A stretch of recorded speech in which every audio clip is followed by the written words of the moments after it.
វិតអ្នកខឹកពេលយប់បនអោតែព្រឹក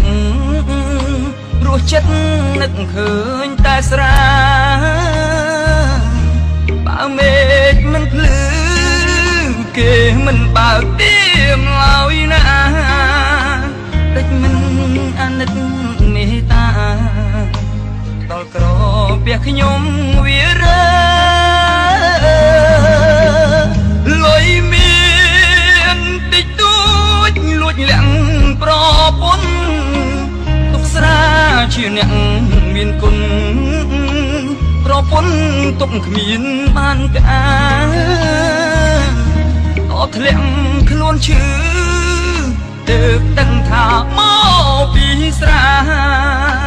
ចង់ជាដូចគេធម្មតាតែស្រាបំផ្លាញអង្គហើ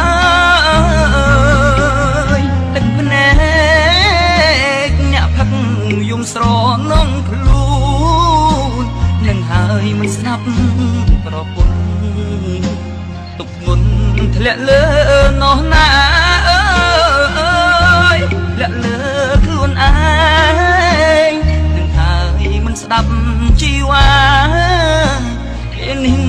គួរឲ្យអនិច្ចាចិន្តាឈឺសាអត់ស្បាយលាហើយស្រាសលាហើយស្រាត្នឹមពេលនេះខ្ញុំសូមច្រៀងផ្ដាំ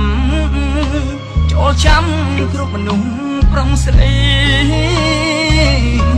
បំផឹកដូចខ្ញុំនាំឲ្យជីវិតអប្រៃចង់កែខ្លួនសាជាថ្មីដើម្បីប្រពន្ធនឹងកូន